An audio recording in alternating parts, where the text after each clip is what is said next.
As-salawatul masnunatu warrawatib.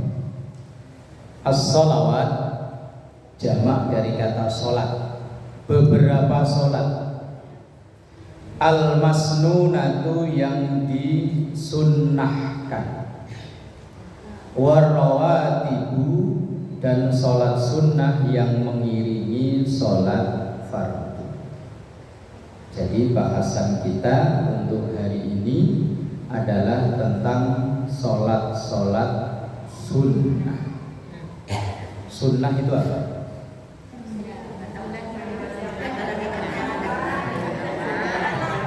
Oh, memang yang jelas apa? Sunnah, sunnah. Dikerjakan berpahala, kalau tidak dikerjakan, nah itu makna umumnya gitu ya. Tapi dulu guru saya maknanya enggak gitu. Sunnah itu dikerjakan berpahala, kalau ditinggal rugi. Dosa sih enggak, rugi. Apalagi kan kita enggak tahu kesempatannya masih datang lagi enggak. Itu sunnah dalam ilmu fikih.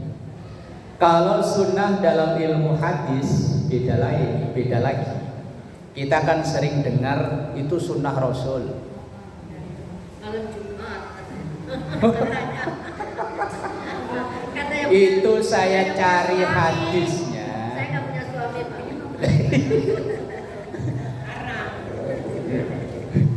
Itu saya cari hadisnya, sunnah Rasul yang malam Jumat itu baca sholawat, baca surah Al-Kahfi, baca Yasin, memperbanyak sedekah. Itu sunnah Rasul malam. Cuman kadang sekarang diartikan kalau sunnah Rasul malam Jumat itu. Nah, gitulah kira-kira. Itu saya cari hadisnya belum ketemu loh ya. Yang mohon maaf, berhubungan suami istri di malam Jumat terus dikatakan sunnah Rasul, itu saya cari hadisnya belum ketemu.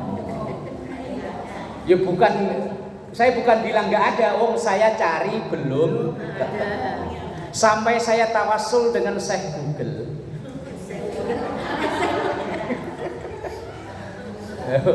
Saya beli kuota itu kan namanya kan tawasul kan. Saya bayar wifi di rumah itu ya tawasul. Belum ketemu. Kalaupun ada, itu bukan malam Jumat tapi hari Jumat. Bukan malam Jumatnya, hari Jumat. Nah, kalau anak-anak pada di rumah gimana? Ya kalaupun ketemu itu hari Jumat, bukan malam Jumat. Itu pun disambungkan dengan sunnah mandi sebelum sholat Jumat dan wajib mandi bagi yang selesai berhubungan badan. Berarti berhubungan badannya di hari, bukan malam. Panas siang-siang. Kan ada AC.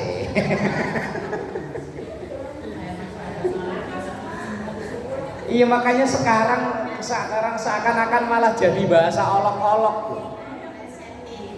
Lah iya jadi bahasa olok-olok. Misalnya mau sunnah Rasul dulu nih, itu kan konotasinya itu. Padahal sunnah Rasul malam Jumat itu baca sholawat, baca surah Kahfi, baca surah Yasin, memperbanyak sedekah. Itu yang saya tahu. Cuman kalau dikonotasikan ke itu, ya nggak tahu dapat dari mana sih.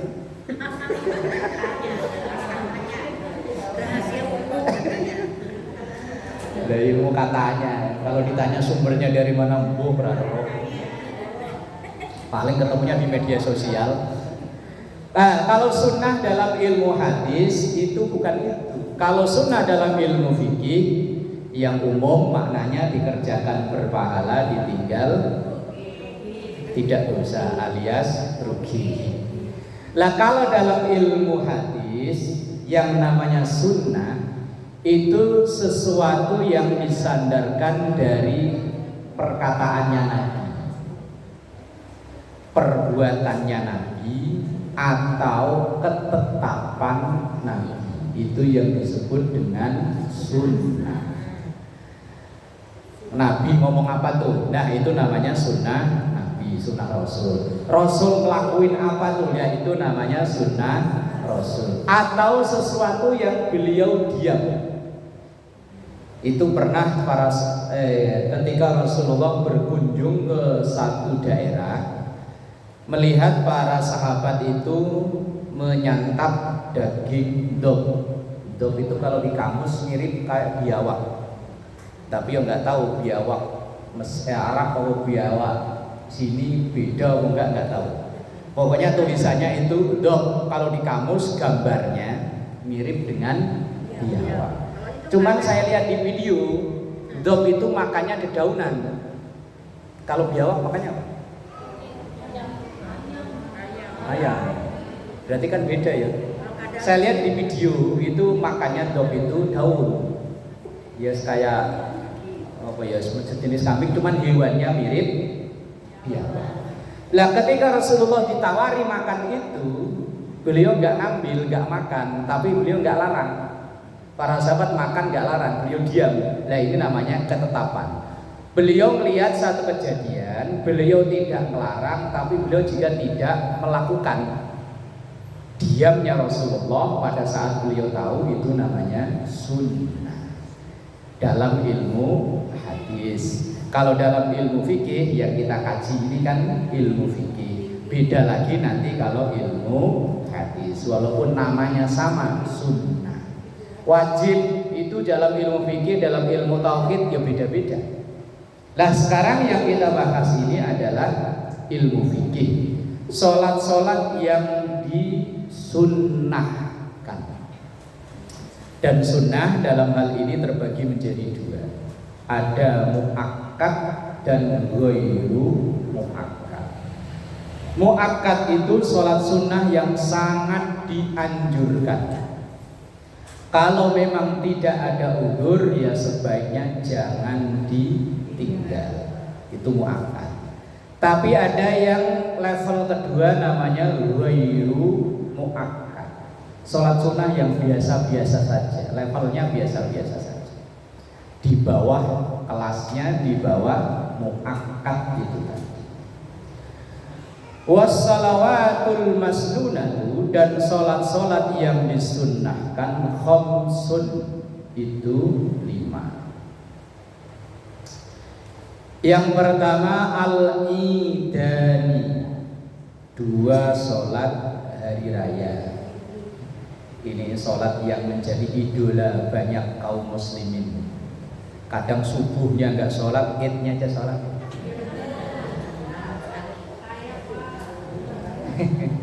Wong kadang dulu waktu saya masih tinggal di sini, sholat subuh itu belum selesai. Itu udah banyak anak-anak kecil yang bawa sajadah. Kalau saya tanya, Neng, rajin amat Neng? Iya, disuruh sama emak. Itu kadang bocahnya tahu belum, udah cuci muka kok belum, masih rembes. Udah bawa sajadah ke masjid. Katanya disuruh. Tahu emaknya hadir di sini nggak?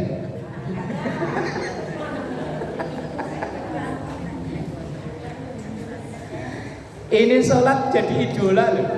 Banyak orang yang merasa nyesel kalau ketinggalan sholat id, tapi kalau ketinggalan sholat Jumat biasa-biasa saja. Ini pernah kasus entah berapa tahun yang lalu, lupa kalau kasusnya di sini. Kalau mungkin ibu yang sholat id di Baitul Taqwa mungkin ingat khotib Jumatnya, khotib idnya nggak datang. Entah tahun berapa yang sholat id di sini. Lupa saya. Saat itu khotib Idul Fitrinya nggak datang karena malamnya anaknya masuk rumah sakit dan divonis harus cuci darah. Ya namanya bapak lagi pusing ya, nyari darah kesono kemari, malam takbir PMI sudah pada tutup. Akhirnya pulang nyampe rumah sekitar jam 3, katanya cuma duduk di teras. Ketiduran sampai jam 7, sholat subuh juga lewat. Lah sampai saat itu saya khutbah Idul Fitrinya di Masjid Cipucang 2, di Masjid Jalan Cipucang 2. Itu saya lagi khutbah, HP bunyi mulu, kan HP saya nggak ada bunyinya, cuma tumben ini HP yang bunyi mulu. Begitu khutbah selesai, saya turun, ada SMS atau WA saat itu ya. Pakai Pak, khotibnya nggak datang. Akhirnya yang naik Pak Ustadz Taufik yang belakang Karang Taruna itu. Begitu saya pulang, kan saya diomelin orang sekampung. Wong yang nyari khotib saya, kan saya harus tanggung jawab. Diomelin orang sekampung. Ada salah satu orang yang ngomong begini, Pak Ustadz, giliran saya mau sholat, imamnya nggak datang. Saya masih ingat orangnya, teman saya nggak cerita orangnya sih. Saat itu kebetulan hari rayanya hari Jumat.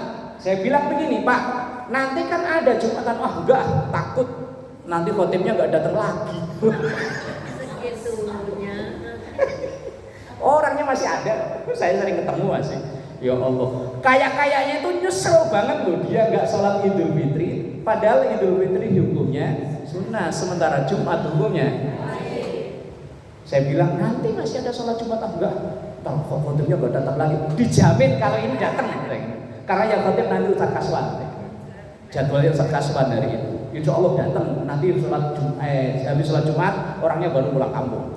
Enggak, pokoknya saya udah enggak. Waduh. Lah ya ada orang yang rela menyiapkan berhari-hari untuk pelaksanaan sholat Id. Wong nyatanya kalau pada beri mukena, kalau ditanya jawabnya apa? Buat lebaran ya. Iya. Enggak buat sholat Isya itu enggak kan ya? Lah iya, umpama lo ibu beli mukena baru di pasar Kojo mau beli online. Kan yang mukena masih ada Bu, yang dulu iya ini buat persiapan. Ada yang bilang persiapan sholat Isya gitu.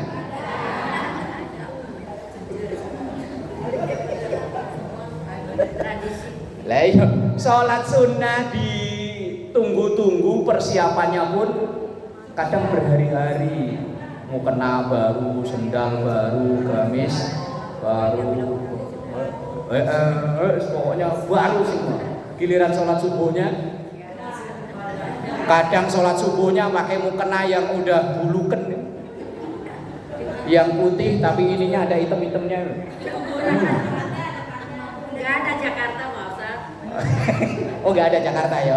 Nggak ada di situ. Kalau sebelah sono nggak tahu.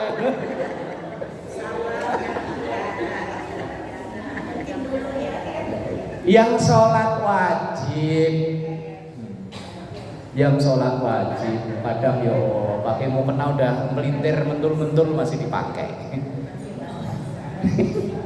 Ya emang sih ketika sholat hari raya diperintahkan untuk memakai pakaian yang terbaik, yang dia punya, yang terbaik yang dia punya. Tetapi Bu ya, oh ya sholat fardunya yo gitu yo.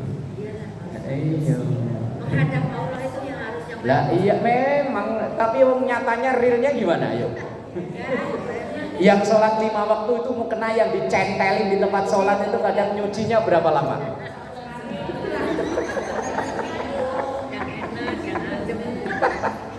Kalau ditanya, Bu udah begitu dipakai mulu, ya enak adem. Allahu Akbar. Yes, budaya gimana lagi ya?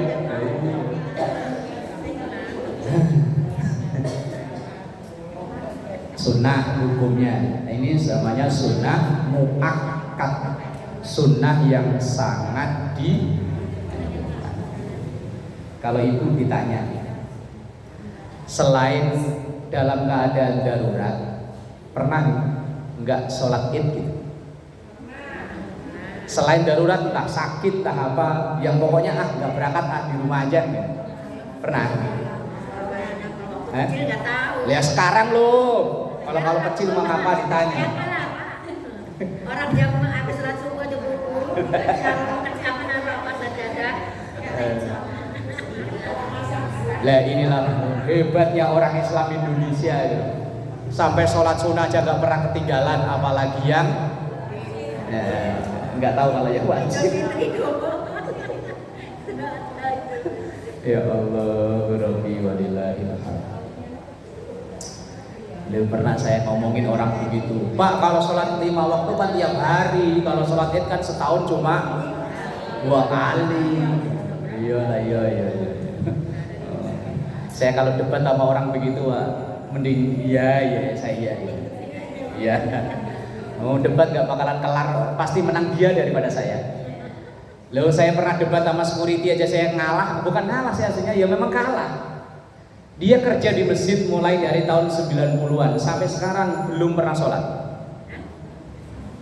Security masjid tuh, kerjanya security di masjid, dia digaji sama masjid. Cuman dari tahun 90-an katanya dia kerja di masjid itu sampai sekarang belum sholat.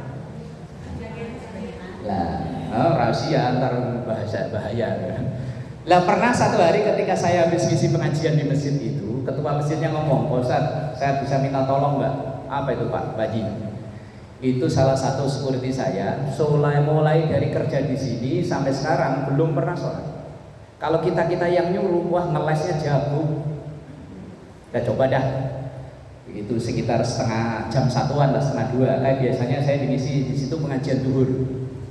Begitu saya pulang mau ngambil motor, mampir ke posnya itu, saya tanya, "Bang, udah jam 1 belum sholat Bang?" Dia jawabnya apa? "Belum." Saya ajak ngobrol kan, sampai jam 1 serapat, setengah 2, udah setengah 2 Bang, belum sholat. "Wah saya nggak sholat Pak Ustaz." "Lah kok bisa?" "Wah saya nggak sholat Pak Ustaz." Terus jawabnya yang bikin saya KO itu apa? "Gini loh Pak Ustaz." Alasannya? Iya alasannya, iya begini loh Pak Ustaz. "Saya nggak sholat, tapi kan saya jagain sendalnya, motornya, mobilnya orang yang sholat. Lah orang-orang yang sholat itu nanti masuk surga, mosok saya nggak diajak."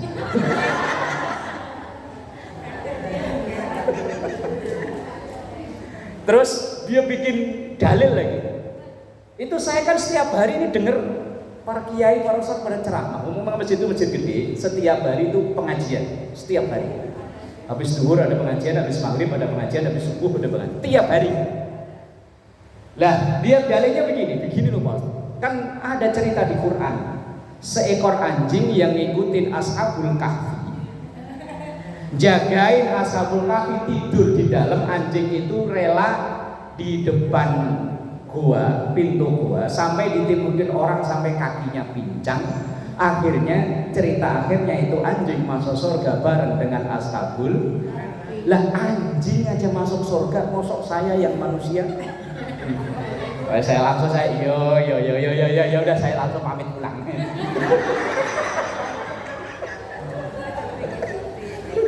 Ya. Wah, wes. Saya pernah baca makalah dari Imam Syafi'i. Beliau bilang begini, "Saya siap berdebat dengan 1000 orang pinter, tapi saya nggak siap berdebat dengan 1 orang bodoh. Saya lebih baik ya terserah." Oh, tapi ya, masuk akal ya? Iya, masuk akal. Anjing aja yang jagain orang tidur masuk surga. Lalu saya jagain orang sholat masuk. Tapi jangan ditiru. Maksudnya jangan ditiru begini. Suaminya rajin sholat, umpama anak-anak rajin sholat, ibu kan yang masakin kan? Nah, iya saya masakin orang sholat, masuk suami anak-anak masuk surga, saya nggak diajak. Jangan, ntar ada yang ikut lagi. Saya udah bertahun-tahun lalu ngobrol sama dia, kalah mulu. Pinteran dia. Dia tiap hari dengerin pengajian, sehari bisa 3 kali 4 kali pengajian di masjid itu. Masjid besar, security-nya aja 4 orang berapa? Masjid kan nggak ada security-nya, ini ada kayak kantor. Yang pertama, al-aidani, sholat 2 hari raya, baik Idul Fitri maupun Idul Adha. Kemudian wal kusufani, 2 sholat gerhana, baik gerhana bulan maupun gerhana matahari. Alhamdulillah beberapa tahun terakhir ini sholat ini mulai syiar di berbagai wilayah. Begitu ada pemberitahuan entah dari media apa saja, masjid, musola, majelis taklim pada berlomba-lomba mengadakan sholat gerhana. Kalau zaman saya kecil, kalau ada gerhana, aneh-aneh. Ada orang hamil dikebuk-kebuk wetengi, diginiin, dikebuk-kebuk, suruh ngumpet di kolong. Lah ya kalau dulu pakai balik tinggi, sekarang spring bed. Lindu gitu ya. Lah ya spring bed kan paling kakinya segini kan. Lah ya masuknya gimana? Lah kalau dulu kan balik kan enggak ke setengah meter ya. Lah ya masuk kolong bisa. Lah kalau sekarang kalau mejanya meja kaca pendek sekarang. Coba yang punya sofa-sofa itu kan kacanya pendek kan. Oh, aneh-aneh aja kalau orang dulu kalau ada gerhana. Mitosnya katanya bulannya dimakan buto hijau. Aduh ya Allah. Cuman memang Rasulullah Shallallahu Alaihi Wasallam dalam satu hadisnya beliau mengatakan, Inna syamsa wal qamara ayatani min ayatillah, bahwa sesungguhnya matahari dan rembulan itu dua tanda dari tanda kekuasaan Allah. La yankashifani li mauti ahadin, tidak terjadi gerhana bulan karena kematian seseorang atau lahirnya seseorang. Karena mitosnya dulu di zaman Rasul terjadi gerhana itu bareng dengan meninggalnya putra Rasulullah yang bernama Ibrahim. Dan Rasulullah anak bontotnya namanya Ibrahim itu meninggal pas bareng dengan gerhana bulan. Maka mitos yang berkembang saat itu, gerhana itu terjadi kalau ada meninggalnya atau lahirnya orang-orang besar. Itu mitosnya di Arab. Kalau di kita mitosnya ya tadi gerhananya dimakan butoju. Orang hamil suruh ngumpet di kolong. Buah-buahan, pohon-pohon yang ada buah dikeprui, dikeprui ya, dipukulin. Di Jakarta juga begitu. Ya kalau di kampung saya iya begitu. Dulu seingat saya gerhana matahari entah tahun berapa lupa. Emak itu di depan, bukan depan pas agak miring rumah itu ada punya pohon nangka sama pohon pete. Itu ngambil kayu dipukulin itu pohonnya. Katanya biar gak diambil sama buto itu buat lalap makan bulan tadi. Aneh-aneh. Lah gerhana bulan dan gerhana matahari bila terjadi kita disunnahkan untuk sholat. Dan ini memang sholat kondisional, nggak tentu tiap bulan, belum tentu sekali setahun. Ya kalau nunggu ada momen gerhana bulan atau gerhana matahari. Ya, pelaksanaannya memang agak sedikit berbeda. Kalau sholat yang biasa itu setiap satu rakaat ya satu kali rukuk, satu kali baca surat, baca Fatihah ya sekali, baca surat sekali, langsung rukuk ya sekali. Tapi kalau gerhana tidak, satu rakaat dua kali baca Fatihah, dua kali baca surat, dua kali rukuk. Berarti misalnya begini, sholat Allahu Akbar, baca Fatihah, kemudian baca surat, kemudian rukuk. Sami Allahu liman hamidah, sedekap lagi, baca Fatihah lagi, baca surat lagi. Itu bedanya kalau sholat gerhana, baik gerhana bulan maupun gerhana. Ini sholat yang muakkad, sunnah muakkad. Kemudian wal istisqa, sholat sunnah istisqa. Ini saya belum pernah jalani. Sholat sunnah minta hujan. Ibu udah ada yang pernah? Belum ya? Ya kebetulan saya dulu tinggal di kampung yang belum pernah kekurangan air. Pindah ke Jakarta malah seringnya kelebihan air. Banjir ya. Pindah ke Bekasi kemarin sempet 3 minggu pam mati, tapi wong saya pakainya air sumur, yo nggak ngaruh. Orang-orang pada kebingungan airnya mati, yo saya pakainya air sumur nggak pakai pam, yo alhamdulillah nggak kekurangan. Ya sekarang apalagi udah mulai musim hujan. Kemarin minggu sore saya mau ngajar dari rumah hujan gede banget. Begitu nyampe Marunda sini malah ngebul. Yang minggu sore loh, nggak hujan kan sini? Enggak. Iya, soalnya hujan gede banget deh. Gelap banget mulai dari asar nyampe sini ya enggak. Semalam ya gede banget. Tahu nggak kalau di sini hujan ya? Enggak juga. Semalam? Oh, soalnya hujan gede. Depan rumah biasanya nggak pernah ada air menggenang, semalam ada air. Dulu mah yang disalahin keramat. Dulu kalau nggak ada hujan yang disalahin keramat tuh nggak. Lihat sekarang udah jadi Islamik, yang disalahin siapa lagi? Jamaah yang dimuliakan Allah, sholat istisqa ini sholat minta hujan. Mungkin di daerah-daerah tertentu, saya lihat di Facebook tadi masih ada yang menjalani sholat istisqa. Tahu di daerah mana itu? Mungkin ya enggak di Jawa. Ada yang menjalani ya karena mungkin masih belum ada. Nah ini sholat sunnah yang muakkad. Kemudian was-sunanu, dan beberapa sholat sunnah at-tabi'atu yang mengiringi lil faraidi, sholat fardu, atau disebut dengan sholat sunat rawatib, qobliyah, ba'diyah. Sab'a asyarata raka'atan, itu ada 17 rakaat. Nah, dari 17 itu 10 yang muakkad, 7 yang ghairu muakkad. Jadi dari 17 rakaat itu ada yang muakkad, ada yang ghairu muakkad. 17 itu apa saja? Rakaatul fajri, 2 rakaat fajar atau 2 rakaat sebelum subuh. Rakaat fajar, rakaat qobliyah subuh nama sama. Nama yang beda tapi sholatnya sama. Ini beberapa kali ada yang nanya, Pak, sholat sunnah fajar sama sholat qobliyah subuh bedanya apa? Enggak ada bedanya, cuman beda namanya aja. Tapi sholatnya sama. Sama kayak bala-bala sama bakwan, sama ya. Bakwan orang sini nyebut, orang daerah Semarang sono bala-bala. Namanya beda tapi barangnya sama.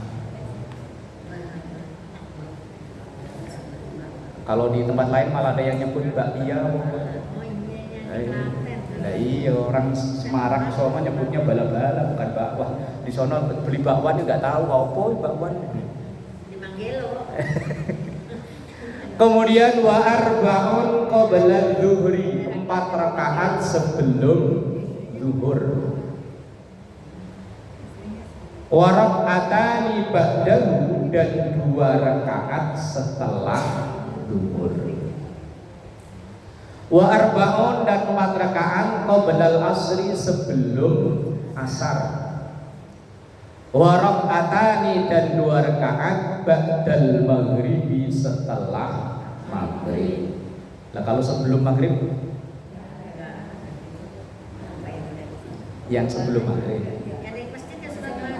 Lah di situ kan langsung tadi wa arba'un qoblal asri, 4 rakaat sebelum asar. Habis asar di situ juga tidak disebut. Langsung nyebutnya wa raka'atani ba'dal maghrib, 2 rakaat setelah maghrib. Berarti sebelum maghrib.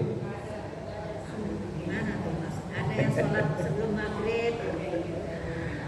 Sholat sunnah qobliyah maghrib itu kondisional. Kondisional itu maksudnya begini.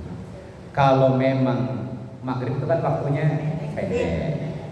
Kalau memang kita sholat maghribnya itu di awal waktu, begitu adzan kita sudah siap, ya silakan sholat sunnah.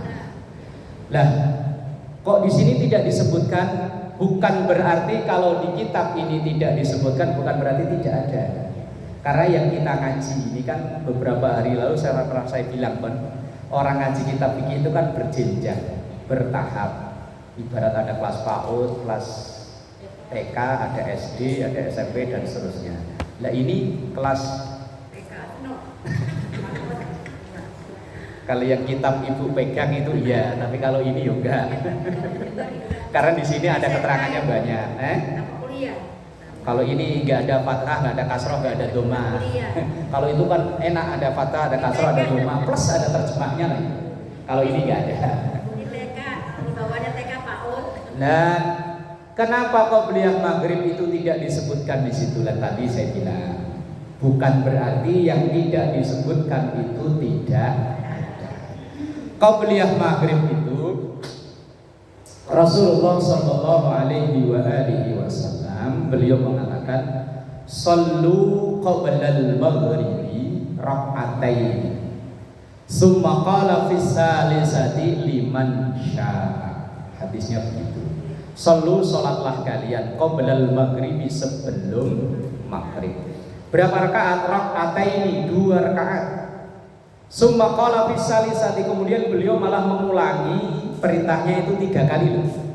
Sallu qoblal maghribi rak'ataini. Perintah begitu beliau mengulang 3 kali. Tapi di penghujungnya beliau mengatakan liman syaa, liman bagi siapapun, syaa yang menghendaki, yang mau. Kalau nggak mau, yo nggak apa-apa. Artinya yang waktunya longgar.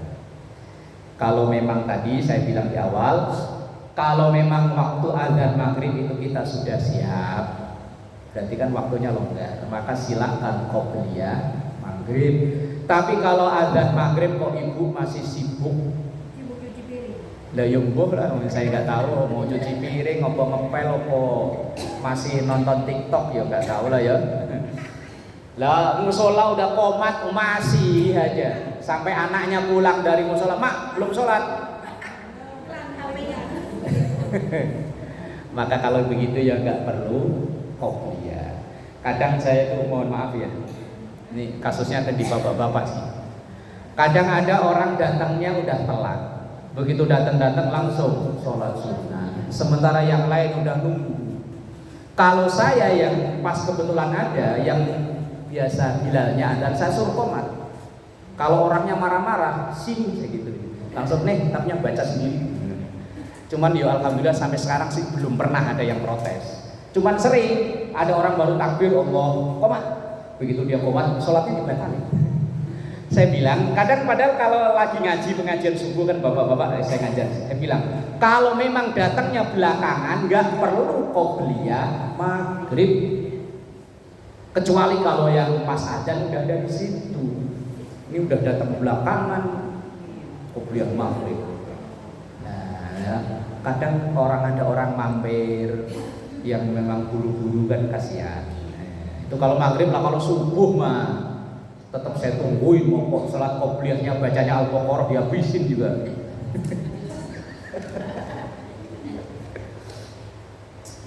Kemudian warak'atani ba'dal maghrib, 2 rakaat sesudah maghrib. Wasalasun, dan 3 rakaat ba'dal isya'i, setelah isya. Yutiru, itu terhitung witir, biwahidatin, yang 1, minhunna, dari 3 itu. Nah di situ juga sama, qobliyah isya juga nggak disebut ya. Nah kalau yang nggak disebut bukan berarti tidak ada. Lah yang ba'da isya, penulis kitab ini langsung menyebutnya 3 rakaat. 3 rakaat itu artinya 2 rakaat qobliyah, 1 rakaat witir. Witir itu sholat sunnah yang ada sepanjang tahun. Kalau taraweh mah cuma di bulan Ramadan. Kalau witir itu sepanjang tahun minimal 1. Sepelit-pelitnya 1 lah ya. Iya kan sepelit-pelitnya saya bilang 1, sebanyak-banyaknya 11. Ya terserah. Wong namanya sunnah dikerjakan berpahala, kalau ditinggal ya terserah dikerjain ya alhamdulillah, enggak ya. Ini sholat sunnah tadi itu. Lah dari sholat sunnah yang disebutkan tadi ini kan ada muakkad, ada ghairu muakkad. Yang muakkad itu kan itu 17 tuh. Yang muakkad itu adalah 2 rakaat sebelum subuh. Itu bahkan ada keterangan kitab lain. Nanti kalau kita panjang umur ngaji kitab yang agak gedean gitu. Itu ada keterangan seandainya orang yang terbiasa sholat sunnah qobliyah subuh, lah kemudian entah karena apa, kelupaan atau apa, kemudian sholat subuh, maka boleh dia melaksanakan yang sholat sunnah qobliyah subuh itu setelah sholat subuh bagi yang sudah membiasakan. Misalnya ibu terbiasa sholat qobliyah subuh, entah mungkin karena apa langsung sholat subuhnya, begitu assalamualaikum assalamualaikum, qobliyahnya belum tadi, boleh dilakukan setelah subuh. Tapi ini khusus yang ini, yang lain tidak. Itu saking pentingnya qobliyah subuh, sampai ketinggalan pun disuruh nyusulin. Kalau yang lain ketinggal ya wes, tapi kalau qobliyah subuh, makanya kalau di masjid-masjid, di musola-musola biasanya jamnya itu jam-jam begitu. Jedanya yang paling lama azan dan iqamah itu ditaruh di waktu subuh. Bahkan ada yang masjid itu sampai 15 menit. Masjid mana lupa, saya pernah ngisi pengajian subuh itu saya lihat jeda antara azan dan qomat yang lain paling 7 menit, 8 menit, 10 menit itu sampai 15 menit lebih. Saya tanya ke pengurusnya, lama amat Pak, biar orang-orang tidak ketinggalan qobliyah subuh. Itu saking pentingnya qobliyah subuh. Dan ada keterangan dalam kitab Nihayatul Zain kalau nggak salah, ketika kita sholat sunnah qobliyah subuh setelah Fatihah, rakaat pertama biasa Al-Kafirun, rakaat kedua Ikhlas. Itu yang biasa, yang luar biasa. Nah, rakaat pertama alam nashrah laka sadrak wa wada'na, apalah ya? Apalah ya? Kemudian di rakaat kedua alam tara kaifa fa'ala bi ashabil. Itu ada dalam keterangan kitab itu, insya Allah jauh dari kalau orang dulu penyakit wasir ini ambeien. Nah, setelah sholat qobliyah itu sambil nunggu, misalnya nunggu subuh, duduknya yang kayak tahiyat awal gini. Kalau jamaah ya nunggu imamnya, kalau sholat di rumah sendiri ya mungkin tak nunggu apa, senunggu koma kalau sholat sendiri ya pokoknya sambil setelah sholat itu duduknya begini loh, lihat kayak duduk tahiyat awal loh. Nah, nanti baru sholat subuh. Ya, waktu yang terbaik di saat itu untuk memperbanyak istighfar. Wabil asharihum yastaghfirun, kalau ayat Qur'annya. Membaca istighfar yang paling istimewa itu adalah waktu sahur atau yang waktu sekitaran waktu sahur, berarti ya pas sebelum sholat. Nah, kalau sholat subuhnya jam 8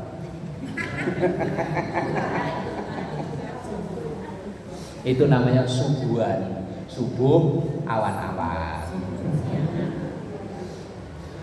Wa salasu nawafila muakkadatun wallahu a'lam bissawab.